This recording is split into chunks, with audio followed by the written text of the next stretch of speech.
কৃষ্ণ শ্ৰীমদ ভাগৱতম প্ৰথম স্কন্ধৰ 7 নম্বৰ অধ্যায়ৰ আজি আমি 45 নম্বৰ শ্লোকটিৰ পৰা পঢ়িবলৈ লৈছোঁ।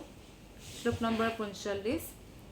स एषा भगवान् द्रोणः प्रजारूपेण वर्तते तस्यात्मनोर्धं पत्न्यास्ते नान्वगाद्वीरसुः कृपे।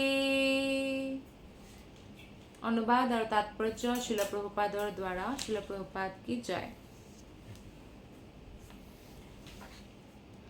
নিজৰ পুত্ৰৰ দ্বাৰা প্ৰতিনিধিত্ব কৰাৰ কাৰণে দ্ৰোণাচাৰ্যৰ প্ৰতিনিধি কোন হয়? তেওঁৰ পুত্ৰ হয়।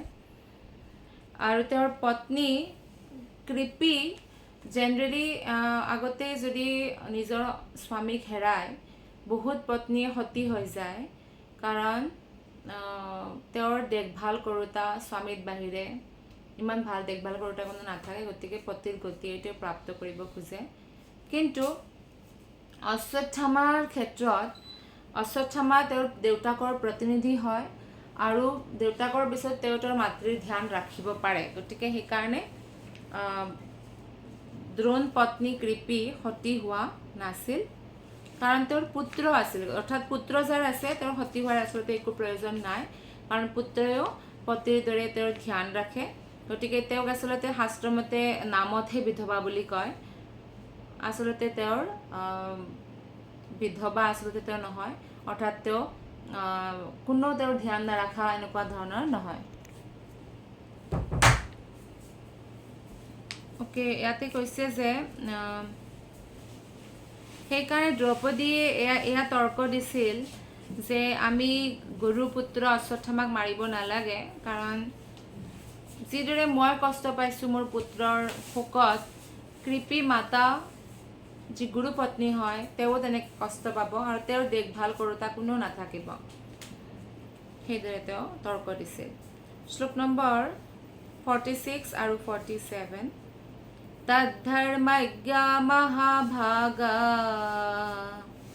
ভৱদ্ভিৰ্গৌৰৱম কুলম বৃজিনম নাৰ্হতি প্ৰাপ্তুম पूज्यं वन्द्यामभीक्ष्णशः मारोदिदस्य जननी गौतमी पतिदेवता यथाहमृतवत्सार्ता रोदिम्यश्रुमुखी मुहु। কৈছে যে হে ধৰ্মৰ জ্ঞাতা পৰম ভাগ্যশালী, এইটো শোভা নিদিয়ে যে সদায়েই পূজনীয় বন্দনীয় গৌৰৱশালী পৰিয়ালৰ সদস্যৰ আমি দুখৰ কাৰণ হওঁ। এইটো আমাক শোভা নিদিয়ে, তেনেকৈ কৈছে।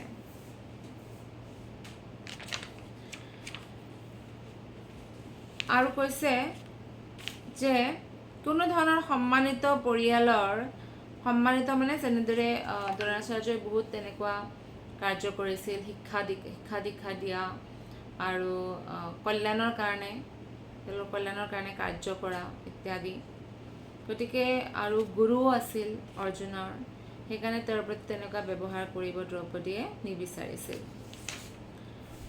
কৈছে ইয়াতে কৈছে কি মাৰোদিদস্য জননী গৌতমী পতিদেৱতা যথাহমৃতবৎসাৰ্তা ৰোদিম্যশ্ৰুমুখী মুহু।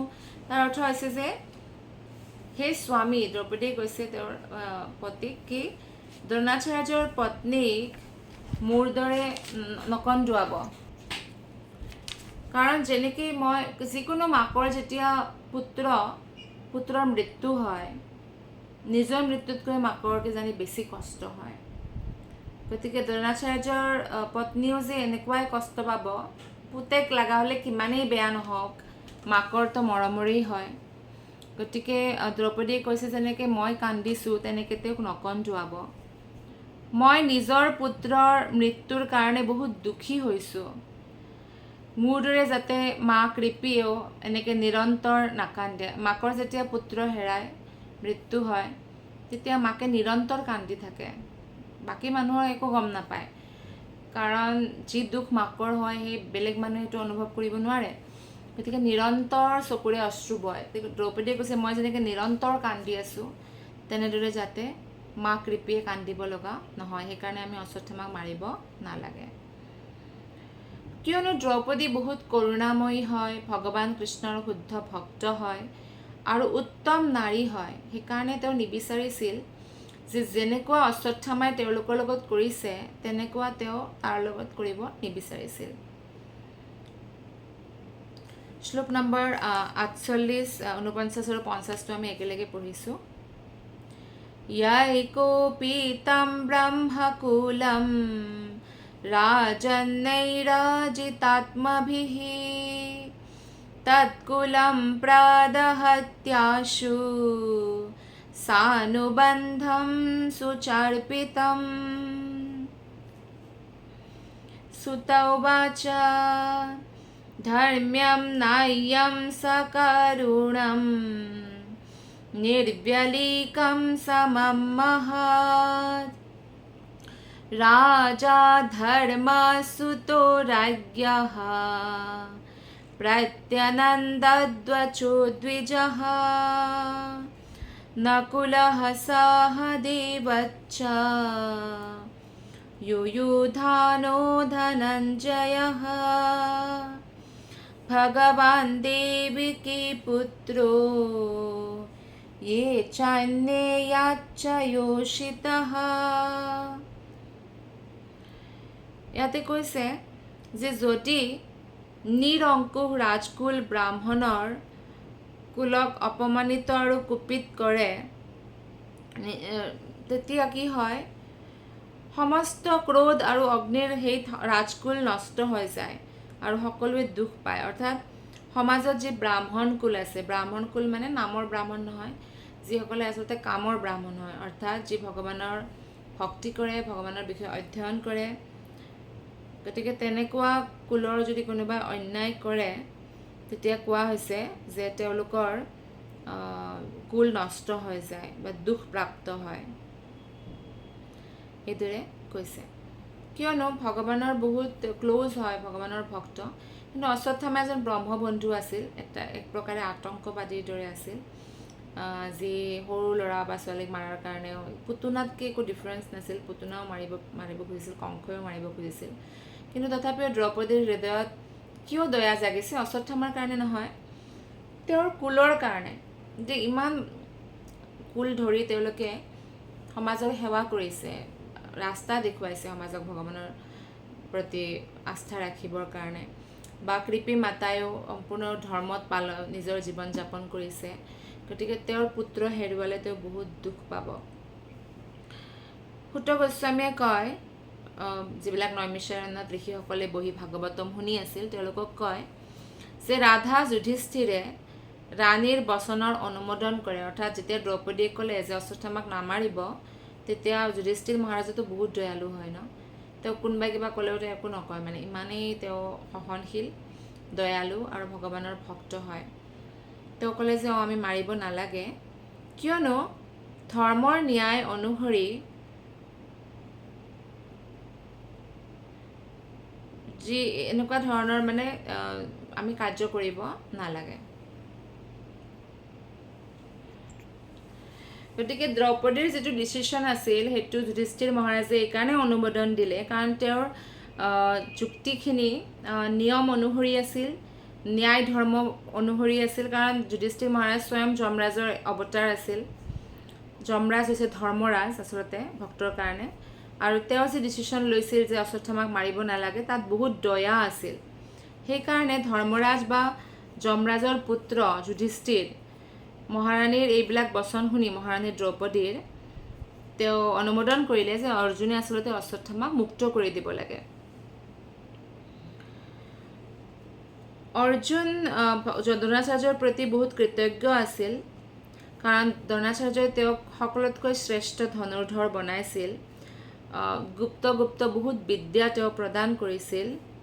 গতিকে যদি এনেকুৱা উদাৰ পৰিয়ালৰ প্ৰতি আমি অকৃতজ্ঞ হওঁ তেনেহ'লে সেইটো ভাল নহ'ব বুলি তেওঁৰ অৰ্ধাংগিনী দ্ৰৌপদীয়ে দেখুৱাই কয় আৰু সহানুভূতিও প্ৰদৰ্শন কৰে। আৰু দ্ৰৌপদীয়ে যিখিনি কথা কয় সেইখিনিত কোনো কপট নাছিল। তেওঁ বহুত দয়ালু আৰু কৰোণাময়, নহ'লে নিজৰ সন্তান যাৰ এতিয়াই মৃত্যু হৈছে সন্তানৰ হত্যাকাৰীক যিকোনো মাকে মাৰি পেলোৱাতে বিচাৰিব, কিন্তু দ্ৰৌপদীত সেনেকুৱা অৱস্থাটো এইখিনি বুজি পাইছিল যে এজন মাতৃয়ে কিমান শোক অনুভৱ কৰে। কাৰোবাৰ যদি সন্তান নাই তেওঁ এইটো গম নাপাব, কিন্তু সন্তান আছে আৰু মৰি গৈছে, সন্তান আছে জীয়াই আছে সেইটো নাজানে, সেইটো তিৰোতাই নাজানে কি সন্তান হেৰুৱাৰ কি দুখ। কিন্তু দ্ৰৌপদীৰ সন্তান হৈছিল, আছিল আৰু পিছত মৃত্যু হৈছিল, গতিকে সেই পীড়া দ্ৰৌপদীয়ে জানে আৰু সেই পীড়া বা সেই দুখ তেওঁ দ্ৰোণাচাৰ্যৰ পত্নীক দিব নিবিচাৰিছিল। শ্লোক নম্বৰ 50টোত কৈছে যে নকুল আৰু সহদেৱ যি যুধিষ্ঠিৰ মহাৰাজ, ভীম আৰু অৰ্জুনৰ সৰু ভাই আছিল, আৰু সাত্যকী, অৰ্জুন, দৈৱকী পুত্ৰ ভগৱান শ্ৰীকৃষ্ণ আৰু যি তিৰোতা মানুহ তাতে আছিল, সকলোৱে দ্ৰৌপদীৰ এই ডিচিশ্যনত সন্মতি প্ৰদান কৰিলে। শ্লোক নম্বৰ 51ৰ পৰা 54লৈকে আমি একেলগে পঢ়িছোঁ। তত্ৰাহামৰ্ষিতো ভীমঃ তস্য শ্ৰেয়ান বদঃ স্মৃতঃ নাভৰ্তুৰ্নাত্মনশ্চাৰ্থে য়োহং সুপ্তান শিশুন বৃথা নিশম্য ভীমগদিতম দ্রৌপদ্যাশ্চ চতুর্ভুজः आलोक्य वदनं सख्युरिदमहाहसन्निव। श्रीभगवानुवाच ब्रह्मबन्धुर्न हन्तव्या आततायिवदर्हणः मय्येवोभयमाम्नातम् परिपाह्यानुशासनं कुरु प्रतिश्रुतं सत्यं यत्तत्सन्त्वायता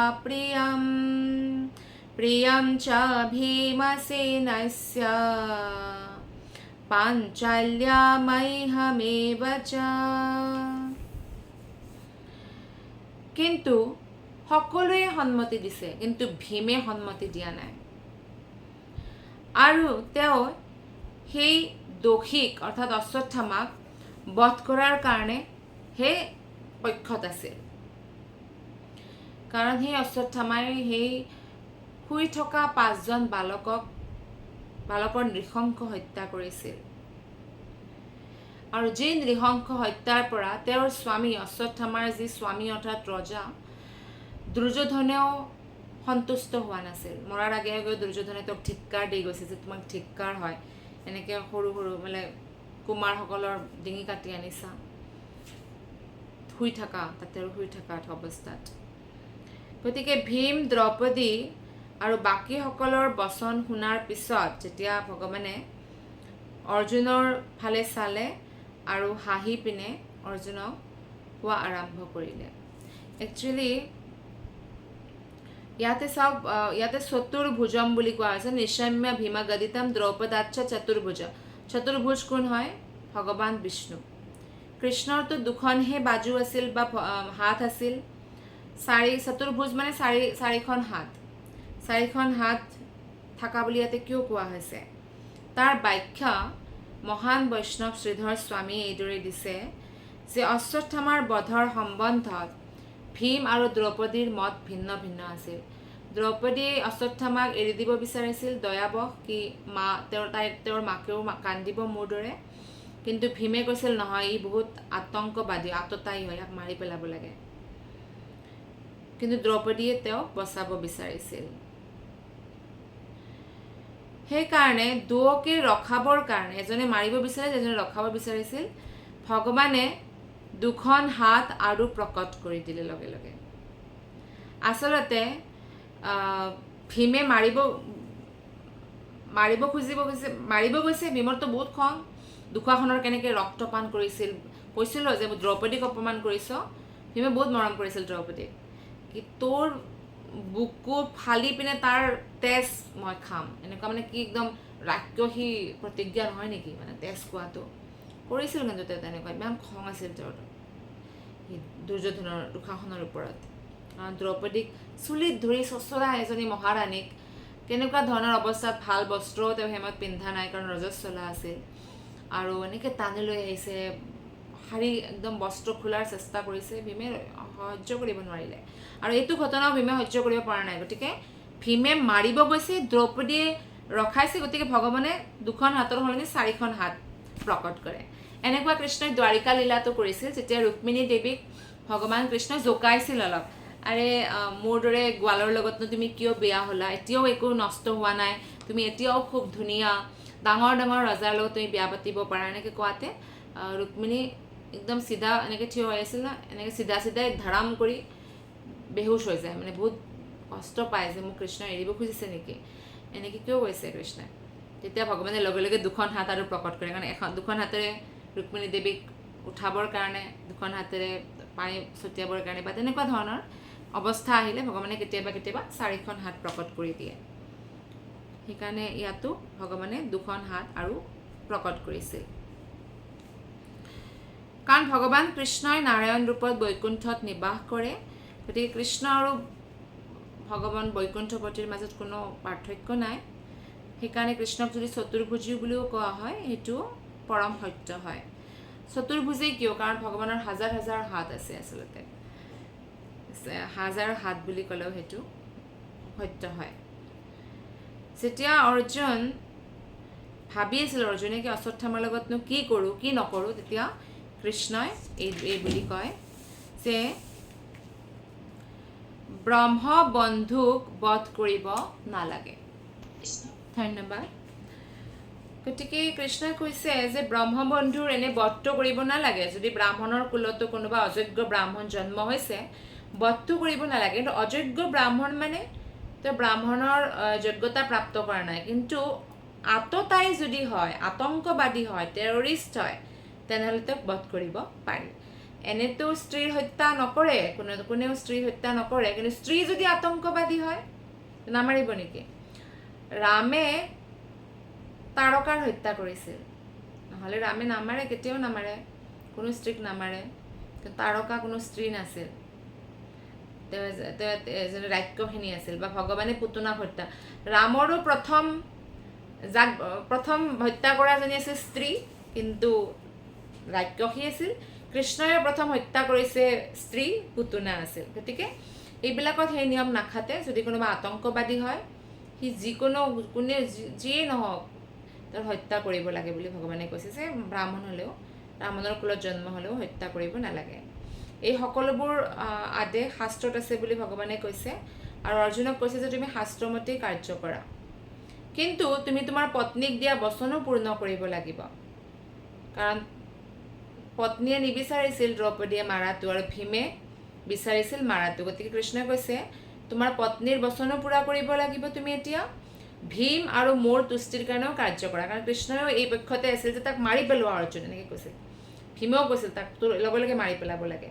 গতিকে অৰ্জুন ব্যগ্ৰ আছিল, কিয়নো অশ্বত্থামাক বধ কৰিলেও শাস্ত্ৰসন্মত হয়, বধ নকৰিলেও শাস্ত্ৰসন্মত হয়। এতিয়া তেওঁ ভাবি আছে যে মই এতিয়া দ্ৰৌপদীৰ কথা শুনো নে ভীমৰ কথা শুনো। মনুৱে কয়, মনুষ্য জাতিৰ যি আদি পিতা হয়, তেওঁ কয় যে আততাই যদি বামুণো হয় তথাপিও তেওঁক মাৰি পেলাব লাগে। গতিকে অশ্বত্থামাটো ব্ৰাহ্মণ নাছিল, ব্ৰহ্মবন্ধু আছিল, মানে দেউতাক ব্ৰাহ্মণ হয়, দেউতাক ডক্তৰ হয়, কিন্তু সি ডক্তৰ নহয় তেনেকৈ সি ব্ৰাহ্মণ নাছিল, ব্ৰাহ্মণৰ গুণ নাছিল। দ্ৰোণাচাৰ্য আছলি ব্ৰাহ্মণ আছিল, কিন্তু দ্ৰোণাচাৰ্য যুদ্ধক্ষেত্ৰত যোদ্ধাৰ দৰে যুদ্ধ কৰাৰ কাৰণে তেওঁকো মাৰি পেলাইছিল। এনেকৈ মাৰি পেলাব পাৰি যুদ্ধত যদি যোদ্ধা হৈ পিনে আহে তেতিয়া। কিন্তু কিছুমান নিয়ম আমাৰ শাস্ত্ৰত লিখা আছে, পালন কৰে, যে অস্ত্ৰ শস্ত্ৰ যদি নাই, এনেকৈ বান্ধি পিনে যে অশ্বত্থামাক বান্ধি থৈছে, বান্ধিয়ে মাৰি পেলাব, সেইটো ঠিক কথা নহয়। সেইকাৰণে অৰ্জুনে এতিয়া কেনেকৈ দ্ৰৌপদীকো সান্ত্বনা দিব আৰু ভীমকো সান্ত্বনা দিব, কৃষ্ণকো সুখী কৰিব, সেই বিষয়ে অৰ্জুনে সেই সময়ত ভাবি আছিল। আৰু আমি আগতে দেখা পাম যে কেনেকৈ কৃষ্ণই সেই সমাধানটো দিয়ে। আচলতে অশ্বত্থামাৰ জন্ম দ্ৰোণাচাৰ্যৰ পৰা হোৱা কাৰণেও মণিৰ লগত হৈছিল। যেনেকৈ আপুনি শুনিছে নহয়, বহুত এনেকুৱা বিষাক্ত সাপৰ মণি থাকে, মণিটো বহুত মূল্যৱান হয়। অশ্বত্থামাৰো মণি আছিল মূৰত। তেতিয়া ফাইনেলি মণিবিহীন কৰা মানে মৃত্যুৰ সমানেই হয়। গতিকে সেইদৰে আৰু অশ্বত্থামাৰ তেনেদৰে অপমানিত কৰি পিনেও এটা মৃত্যুৰ ৰূপত মানে তেওঁক অশ্বত্থামাক পিছত কৰা হয়, এনেকুৱা এৰি দিয়া হয়। গতিকে এই বিষয়ে আমি নেক্সট ক্লাছত পঢ়িম। Thank you very much. Hare Krishna.